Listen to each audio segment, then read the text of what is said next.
Енді ауыл спорты былтырдан бері осы қолға алынып, қайырымдылық қоры жақсы ұйымдастырып, бірінші облыстық кезең болды. Облыстық кезеңде былтырда бірінші орын алып, республика кезеңіне қатыстық.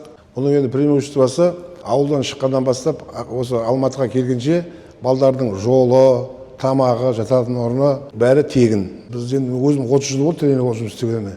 Бұл енді өте балдарға жақсы, ата-аналарға стимул. Былтыр мысалы осы республика 3-ші орын алғанда балдардың ата-аналарына шотқа ақша түсті. Ол үлкен пайда. Биыл да тағы ерекше кеше облыстық жарыста бірінші орын алғанда балдарға 200 мың ақша берді командаға. О да ата-аналардың қорына түсті шотына. Уже алды бастап түсіп жатыр. Бұл үлкен көмек, жақсы. Алдағы уақытта осы Қазақстанның волейбол көтеру, өзіміздің Қарадомалақ балдар енді таланттың бәрі ауылдан шығады дейді ғой, енді жақсы балдар көп. Оның үстіне мысалы Ақтөбеде қазір Суперлига дейді ғой, жоғары лига, соның балдарды беруге тырысамыз соған біз. Бұл жақсы мотивация. Енді жайлап әсер етіп жатқан шығар. Негізі былтыр бұндай бірінші болғанда көбі білмей қалды да, биылғы уже команда 17 облыс келіп тұр. Жігіттердің бәрі келген, балдар командалар өте жақсы. Таңғалып дайындықпен келген. Уже бәрі біліп отыр. Уже келесі жылда болса, Алла қаласа, бәрі дайын болады уже.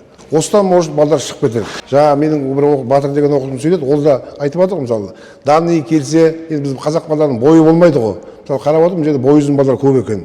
Енді основной бірінші бойға қарайды волейболға. Бойы қарап, дальше өзі жақсы ойнап кетсе, мүмкіндік бар.